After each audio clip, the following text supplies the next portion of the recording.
Por que você comprou esse telefone e não o outro? Por que você escolheu esse prato do restaurante e não o outro? Se você tivesse que vender sua casa, quanto pediria por ela?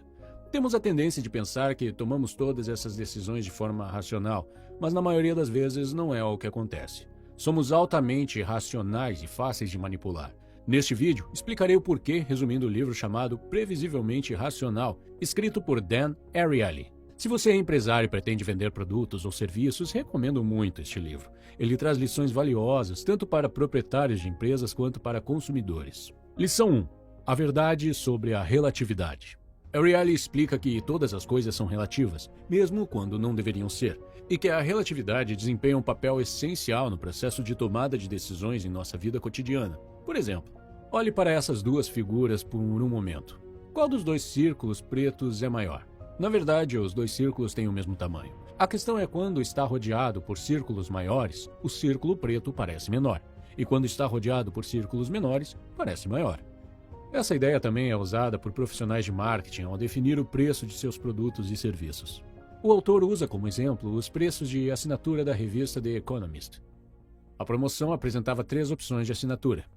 Assinatura online de R$ 59,00, a assinatura versão impressa por R$ 125,00 e assinatura online mais versão impressa por R$ 125,00. Qual das 3 você escolheria? O autor conta que apresentou essas mesmas opções a 100 de seus alunos no Instituto de Tecnologia de Massachusetts. 16 alunos escolheram a primeira opção, nenhum escolheu a segunda e 84 escolheram a terceira, que tenho certeza de que seria a sua escolha também. O autor então tentou outro experimento. Apresentou a mesma oferta, mas eliminou a segunda opção, o que ninguém havia escolhido antes. Que diferença poderia fazer? Afinal, ninguém tinha escolhido a segunda opção mesmo. Bem, na verdade, dessa vez o resultado foi diferente. 68 alunos escolheram o primeiro e 32 escolheram a terceira opção. A opção com os 2 tipos de assinatura combinados. O que causou essa mudança? O autor explica que a causa da maioria escolher a opção com o combo no primeiro experimento foi a presença da segunda opção. Essa opção sugeria que, por comparação, escolher o combo de assinaturas era um ótimo negócio. Porém, no segundo experimento, ao retirar a isca, a maioria escolheu a primeira opção. Como você pode ver, nosso cérebro está programado para procurar comparações na hora de tomar decisões. Fazemos isso de maneira mais preguiçosa possível. Outro exemplo, quando a Williams-Sonoma lançou suas máquinas de pão, as vendas estavam lentas. Quando a empresa acrescentou uma versão deluxe, que era 50% mais cara, a primeira versão começou a sair das prateleiras. Por quê? Porque parecia ser muito mais barata em comparação à versão deluxe. Imagino que você está pensando, ok, esses experimentos e exemplos parecem interessantes, mas como posso aplicá-los à minha vida? Aqui estão alguns exemplos de diferentes áreas da vida em que a ideia se aplica. Número 1. Comparando seu sucesso com os outros. Você sempre se compara com as pessoas que te cercam, como seus colegas de classe, colegas de trabalho, amigos, etc. Se você está cercado de pessoas que mal conseguem se sustentar, é menos provável que você tente melhorar seu salário, porque vai comparar seu salário com o deles e se sentir bem consigo mesmo, desde que vocês estejam no mesmo nível. É por isso que se cercar de pessoas mais bem-sucedidas que você funciona muito bem. Número 2. Determinando o preço de seu produto ou serviço. Os clientes normalmente não sabem o valor real do produto ou serviço que desejam adquirir e, em vez disso, dependem dos preços listados em uma loja ou sugeridos por um vendedor. Não temos um medidor do valor interno que nos diz quanto as coisas valem. Quer dizer, como você determinaria o preço de um computador ou um telefone que você está usando agora? Portanto, como empresário, da próxima vez que estiver precificando seu produto ou serviço, tente fornecer aos clientes um método fácil de fazer uma comparação significativa. Mesmo que seu produto seja algo novo no mercado, você ainda deve fornecer alguma forma de comparação. Exemplo: você pode comprar este livro por R$ 5,00. É apenas o custo de 2 cafezinhos. Se você simplesmente não beber 2 cafezinhos, você vai poder aprender os fundamentos do investimento em dividendos. Este pode não ser o exemplo perfeito, mas ainda assim fornece uma forma de comparação. Número 3. Na hora das compras. Se você estiver comprando itens caros, tome cuidado se também oferecerem itens extras para você. Por exemplo, depois de comprar um terno de R$ 500, itens como um cinto e uma gravata que custam R$ 70 cada parecerão mais baratos para você e será menos provável que você negocie o preço. Número 4. Fazendo dieta. Comer em um prato pequeno pode fazer você sentir que comeu bastante.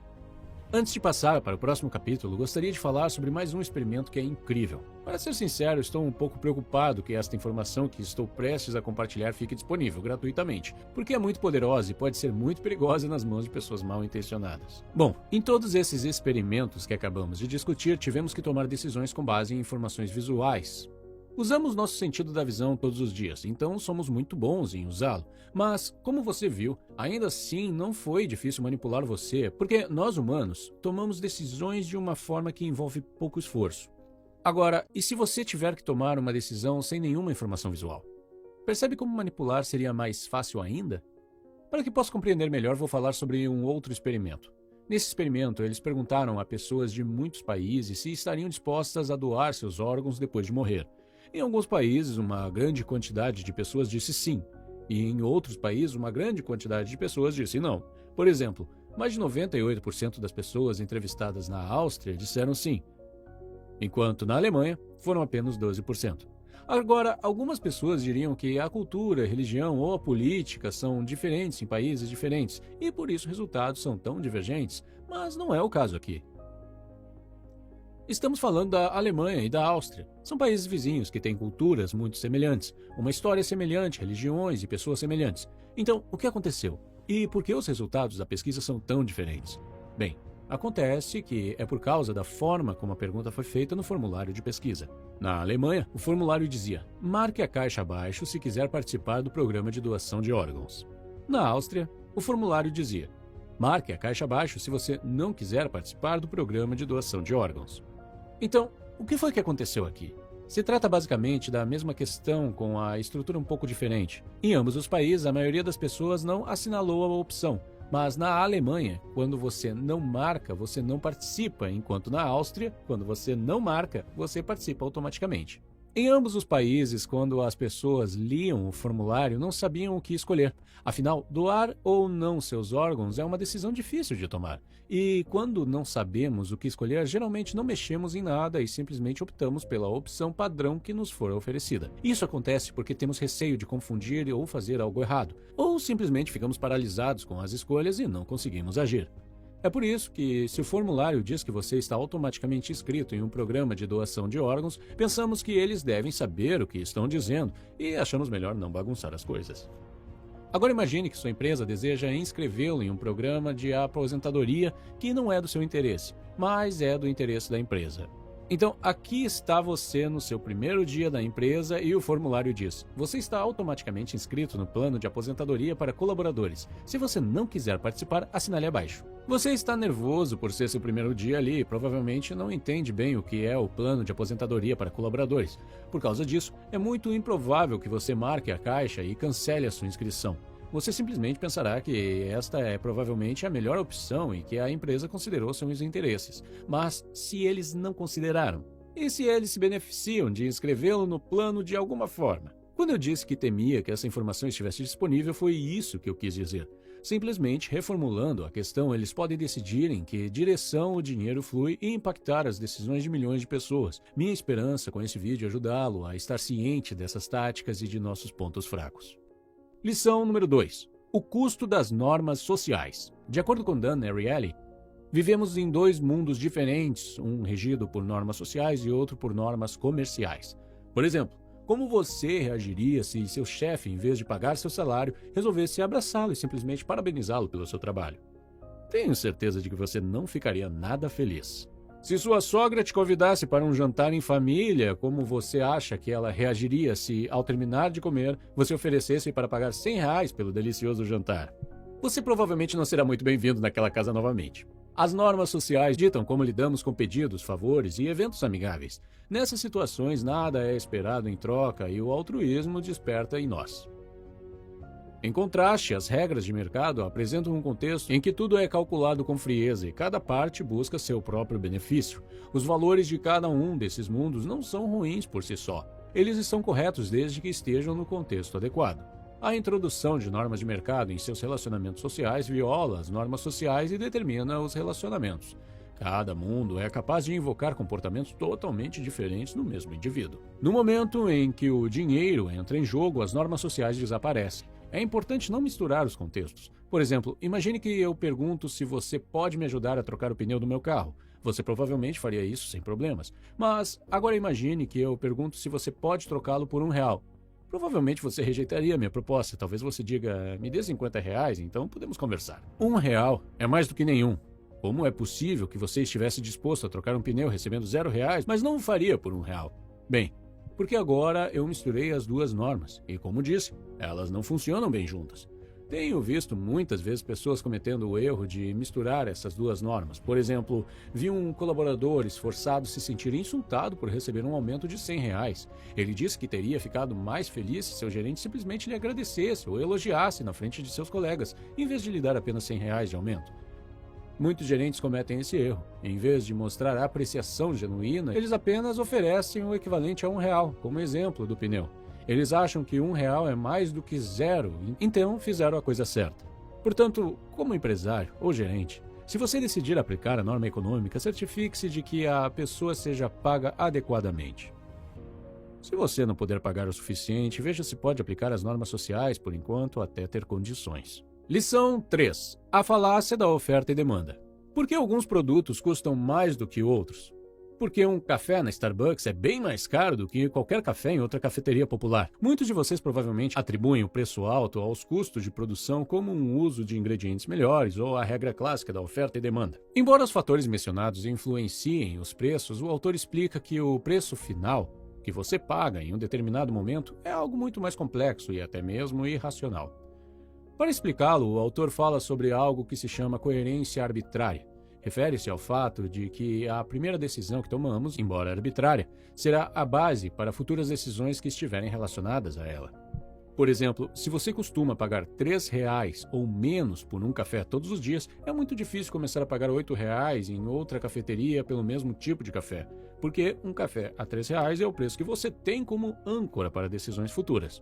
Outro exemplo. Se você quiser comprar um carro, o preço do primeiro carro que você olhar atuará como um ponto de ancoragem ou referência ao julgar o custo de outros veículos. É por isso que as concessionárias colocam seus carros caros na entrada ou na frente da fila, para que depois de passar por eles os outros carros pareçam mais baratos. Mas voltando ao caso do café, como é possível que com tantas opções mais baratas e ainda melhores, a Starbucks ainda consiga cobrar R$ 8 ou mais por um café?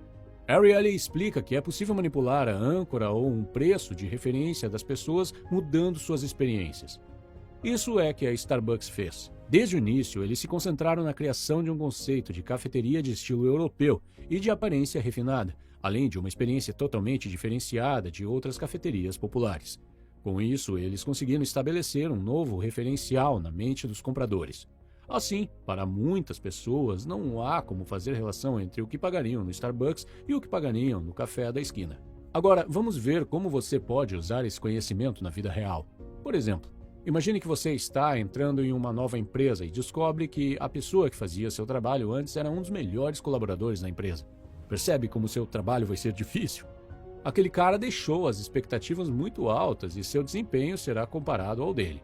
Mesmo que seja injusto, vocês ainda serão comparados um com o outro. Se achar que não há como superar o desempenho dele, uma maneira de evitar a comparação é fazer as coisas de maneira diferente. Em outras palavras, tente seguir um outro caminho para que a comparação não faça muito sentido. Lição número 4. O contexto de nosso caráter. Embora a maioria de nós considerem que a honestidade é importante, a realidade é que a desonestidade é mais comum e prevalente do que estamos dispostos a aceitar. Ariely fez muitos experimentos sobre trapaças e o que ele descobriu foi que quase todas as pessoas trapaceiam. Ele fez a mesma experiência em muitos países e o resultado foi o mesmo. Pessoas trapaceiam. Independentemente da cultura, religião e geografia. E não são apenas poucas pessoas que trapaceiam muito, são muitas pessoas que trapaceiam pouco. Outra descoberta interessante foi que, quando a recompensa pela trapaça cresce, a trapaça em si não cresce. Emocionante seria de se esperar que, quanto maior a recompensa, maior deveria ser a trapaça, mas nunca era o caso. Ariely explica que a razão pela qual as pessoas trapaceiam só um pouco e não vão além de certo ponto é que elas querem enxergar a si mesmas como pessoas honestas, mas ao mesmo tempo querem ter os benefícios da trapaça. Então trapaceiam só um pouquinho. Trapaça e desonestidade são grandes problemas para muitas empresas e governos e para a sociedade em geral.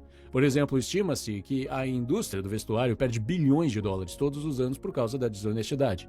As pessoas compram roupas caras e as usam para ir em uma festa uma única vez e depois pedem reembolso. Na maioria dos casos, a empresa não consegue vender a peça novamente por causa do suor e do cheiro de cigarro. Vou compartilhar 3 conclusões importantes dos experimentos sobre desonestidade e trapaça que podem ajudar você em sua vida ou nos negócios. Conclusão número 1. As pessoas trapaceiam mais quando o dinheiro não está envolvido. Por exemplo, é mais provável que você leve uma caneta do trabalho para casa, mas é menos provável que pegue uma nota de R$2 no trabalho e leve para casa. Ambos têm quase o mesmo valor, mas a sensação da caneta é diferente. Você pode justificar uma caneta e ainda assim se considerar uma pessoa honesta. Você pode dizer coisas como vou usá-la para o trabalho em casa ou todo mundo acaba levando uma caneta para casa de vez em quando, então não tem problema, etc. Como estamos nos transformando em uma sociedade sem dinheiro de papel, será cada vez mais fácil trapacear. Conclusão número 2. Nas situações em que as pessoas foram solicitadas a prestar juramento ou assinar um documento de que agiriam com honestidade, elas realmente agiram com honestidade e a trapaça diminuiu. Antes do experimento, Ariely pediu aos alunos que assinassem o código de honra da sua universidade. E, como resultado, ninguém trapaceou. E aqui está a parte interessante. A universidade não tinha nenhum documento chamado código de honra. Ariely tinha inventado tudo. Então, vamos ver como você pode aplicar esse conhecimento se quiser reduzir a possibilidade de trapaça. Encontre uma maneira de fazer as pessoas lembrarem da honestidade antes de começarem a fazer o que você deseja que façam. Talvez você possa apenas adicionar algumas linhas ao início do contrato ou formulário e pedir que eles assinem, ou pode apenas mencionar algumas palavras sobre honestidade e os encontrar pessoalmente. Dependendo da situação, acredito que você consegue descobrir uma maneira criativa de aplicar esse conhecimento. Conclusão número 3. Ariely descobriu que quando uma pessoa do grupo trapaceava, as outras trapaceavam também. E isso tem enormes implicações para a sociedade. Imagine o que acontecerá se um líder de uma equipe for desonesto. Imagine o que acontecerá se o CEO trapacear. E o mais perigoso, pense como os funcionários do governo e as pessoas se comportarão se o presidente for corrupto. Lição número 5. O custo zero. No complexo mundo dos preços, o custo zero é o rei. Um rei sedutor capaz de exercer influência emocional sobre quase todos que o veem. A diferença entre 2 centavos e 1 centavo é de 1 centavo, mas a diferença entre 1 centavo e 0 é enorme. O preço zero tem uma categoria especial em nossas mentes. Para provar isso, o autor fez alguns experimentos com chocolate. No experimento, os participantes tiveram a oportunidade de escolher entre uma trufa requintada da Lindt, uma prestigiada marca de chocolate, e um chocolate comum. No primeiro caso, o preço da trufa Lindt era de 15 centavos e do chocolate comum era de 1 centavo. Nesse caso, os clientes agiram com boa dose de racionalidade, relacionando a qualidade e o preço das duas opções. Como resultado, 73% deles compraram as trufas de alta qualidade, enquanto 27% compraram chocolate comum. No segundo caso, foi deduzido 1 centavo dos preços. Ou seja, chocolates agora eram grátis. E as trufas custavam agora 14 centavos. O resultado foi o seguinte: 69% dos clientes escolheram ganhar chocolates comuns grátis, enquanto a venda das trufas caíram para 31%. O autor explica que a maioria das transações tem vantagens e desvantagens. As desvantagens representam barreiras no processo de tomada de decisão durante a transação, porque temos medo de perder. Mas se a palavra grátis aparecer, essas barreiras desaparecem, porque não há mais desvantagens. Quando vemos a palavra grátis ou gratuito, as desvantagens desaparecem e tudo vira lucro. Veja como você pode usar esse conhecimento na vida real. Digamos que você queira vender seu produto por R$10. Você tem 3 opções de marketing. 1. Você pode definir o preço do produto R$10 com frete grátis. 2. Você pode definir o preço do produto em R$5 e o frete em R$5. 3. Você pode se decidir por produto grátis com R$10 de frete. Em todas as 3 opções, os clientes pagam R$10. Mas acontece que se você escolher a terceira opção, produto gratuito, R$10 de frete, você fará muito mais vendas, pois a ideia de o produto ser gratuito parece mais atraente. Outro exemplo. Digamos que você deseja comprar um carro da Toyota, que é o carro ideal para você, mas quando chega à concessionária, vê que eles estão vendendo uma BMW quase pelo mesmo preço. E mais, que a troca de óleo do veículo será gratuita por 3 anos. Você pode ficar tentado em comprar a BMW por causa de uma troca de óleo gratuita, mas se você analisar a situação logicamente, verá que a troca de óleo não é custosa, enquanto manter uma BMW é. Você pode pensar que está ganhando algo por causa da troca de óleo gratuita, mas muitas vezes as ofertas gratuitas envolvem gastar muito dinheiro em longo prazo. Uma última observação sobre gratuidade. A partir do momento em que você oferece algo gratuitamente, será muito difícil voltar atrás e começar a cobrar. Como empreendedor, se você tem oferecido algo gratuitamente, você terá dificuldades para vender este produto ou serviço a partir de agora. Então, pense bem antes de divulgar algo como gratuito. Lição 6. Mantendo as portas abertas. Você provavelmente conhece a expressão apostar todas as fichas no mesmo cavalo. Usamos para referir a situação em que perseguimos apenas um objetivo e dizemos não a todo o resto. Ariely diz que nós humanos odiamos apostar todas as fichas no mesmo cavalo. Não gostamos de alternativas que nos limitam. Fazemos o possível para, ao fazermos uma escolha, não sacrificarmos outras possibilidades. Só a ideia de desistir de algo já nos deixa frustrados. Preferimos sempre ter várias opções ao mesmo tempo. Mesmo que nos distraiam do objetivo principal, preferimos manter as opções em aberto desde que tragam algum benefício. Ariely fez um experimento para comprovar isso. Ele pediu a alunos que jogassem um jogo de computador chamado O Jogo das Portas. 3 portas apareciam no jogo, uma vermelha, uma azul e uma verde. Cada vez que você clicasse em uma delas, obtinha uma quantidade variável de dinheiro. A quantia máxima de dinheiro era obtida clicando tantas vezes quanto possível em uma mesma porta. Cada vez que trocasse de porta, então, você perderia oportunidades. Os cliques que levavam a sair de um cômodo e entrar em outro não contavam como receita. Apesar disso, os alunos mudavam de porta continuamente. O autor decidiu então mudar as regras do jogo. Se uma porta não fosse visitada em 12 cliques consecutivos, a porta desapareceria. Dessa vez, os alunos enlouqueceram tentando manter todas as portas abertas e não se esforçaram muito para conseguir o máximo de dinheiro possível. Sua renda foi reduzida em 15% em relação ao primeiro experimento. Como esse experimento sugere, podemos ter mais sucesso se nos concentrarmos em uma opção e esquecermos os outros. Para ser sincero, eu tenho muita dificuldade em fazer isso. Por exemplo, depois que meu primeiro canal de YouTube fez sucesso, decidi traduzir todos os meus vídeos para outros 3 idiomas. Achei que ia ser tranquilo manter o progresso com todos os 3 canais ao mesmo tempo, uma vez que já tinha os scripts e animações prontos. Mas me enganei. Era muito mais difícil do que eu pensava. Apesar das dificuldades, continuei com os 3 canais, mas então percebi que não ia chegar longe assim. Eu sabia que tinha que abandonar 2 deles e me concentrar em apenas um, mas a ideia de interromper o progresso era muito dolorosa. Então, o que eu fiz? Em vez de interromper o progresso, contratei outro membro para minha equipe para que pudesse continuar com os 3 canais. Mesmo assim, não funcionou bem, então finalmente fui forçado a abandonar um deles. Agora estamos focados em 2 e sei que terei mais sucesso se abandonar mais um e me concentrar em desenvolver um canal de cada vez. Mas até agora não consegui fazer isso, pois tive bastante progresso e a ideia de perder esse progresso é muito dolorosa. E como consequência, tenho 3 canais em andamento e nenhum deles tem sido extremamente bem sucedido. Então, como você pode ver, não sou a pessoa certa para aconselhá-lo a se concentrar em uma coisa de cada vez. Mas aprendi uma lição muito importante, e é esta. Resista desde o início à tentação de começar mais de um projeto ao mesmo tempo. Deixe-me repetir, resista à tentação desde o começo, porque depois que você tiver algum progresso, será 10 vezes mais difícil parar e voltar a se concentrar em uma coisa de cada vez. Lição 7. O alto preço da propriedade. Ariely explica que, quando adquirimos alguma coisa, não queremos mais nos desfazer dela. Começamos a valorizá-la mais do que as outras. Isso também explica por que estratégias como períodos de avaliação e garantias de devolução do dinheiro funcionam tão bem. Porque assim que temos algo, não queremos perdê-lo. Imagine que você decida vender sua casa. A primeira coisa que passará pela sua cabeça são as experiências que você teve naquele local.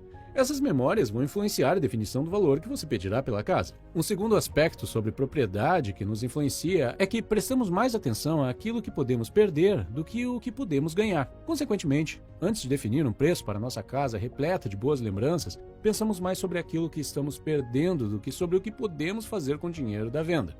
É a aversão à perda. Muitas pessoas se arrependem de vender suas casas devido ao medo de perder o que mais valorizam. Vejamos como você pode utilizar esse conhecimento na vida real. Já vi, por exemplo, pessoas que visitam um apartamento que querem comprar. Assim que entram no apartamento, começam a dizer coisas como "é muito velho", "os móveis da cozinha estão quebrados", "a cor das paredes precisa mudar", etc. Basicamente, eles apontam tudo o que há de errado com o apartamento. A razão disso é que estão preparando o proprietário para o preço baixo que vão oferecer ao final da visita. Em sua mente, eles estão ganhando, mas na realidade eles já perderam. Porque as coisas que criticaram são muito valiosas para o vendedor.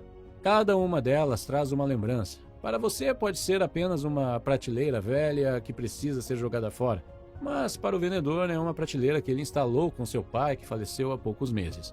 Então, em vez de apontar coisas ruins, se você apontar coisas boas e disser alguns elogios sobre o apartamento, o vendedor ficará muito mais disposto a vendê-lo para você, até mesmo reduzindo o valor, porque você pode respeitar e valorizar as coisas que ele está prestes a perder. Lição 8. O problema da procrastinação e do autocontrole. Um dos maiores obstáculos que as pessoas enfrentam quando desejam atingir suas metas é a procrastinação e a preguiça. Para verificar as existências dessa fragilidade humana e suas possíveis soluções, o autor realizou um experimento com alunos envolvendo um dos trabalhos que tinham que entregar.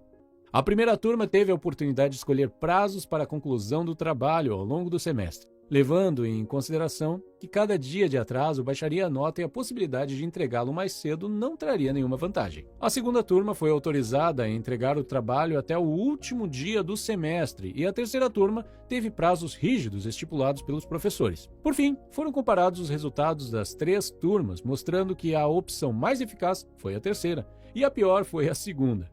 Isso mostra que restringir a liberdade de definir prazos rígidos ajuda a evitar o problema da preguiça e da procrastinação. Se você está procrastinando ações ou objetivos, veja como pode criar prazos ou limitações rígidas para si mesmo. Por exemplo, sou um homem preguiçoso e procrastino muito. Eu costumava planejar meu dia, mas no final do dia, quando olhava para trás, descobria que não havia feito muito. Por isso comecei a usar a técnica Pomodoro. Caso você não conheça, Pomodoro é uma técnica de gerenciamento de tempo. Usando esse método, você trabalha em uma tarefa por 25 minutos, faz uma pausa de 5 minutos e trabalha novamente por mais 25 minutos. Depois de completar 4 mini-sessões, você faz uma pausa mais longa, de 20 a 30 minutos, e depois repete tudo desde o começo. A razão pela qual essa técnica é tão eficaz é que ela fornece pequenos prazos e força você a terminar a tarefa ao final desse prazo. Tem um vídeo específico sobre a técnica Pomodoro que estará disponível em breve. O link estará na descrição. Lição 9. O poder do preço. Tenho certeza de que você conhece o efeito placebo, sobre o qual se fala muito na medicina. Por exemplo, você dá uma cápsula de medicamento sem efeito terapêutico a um paciente e diz a ele que esse remédio irá reduzir a sua dor, e o paciente realmente relata uma melhora dos sintomas. Ariely fez uma experiência semelhante, mas com preços. Os alunos eram levados a uma sala onde eram conectados a uma máquina que enviava pequenos impulsos elétricos pelo corpo, enquanto estimavam o nível de dor. Depois de um tempo, os alunos receberam um analgésico que custava $2,50 e o processo foi repetido. Quase todos os alunos relataram sentir menos dor, o que é interessante porque o analgésico era apenas um comprimido de vitamina C.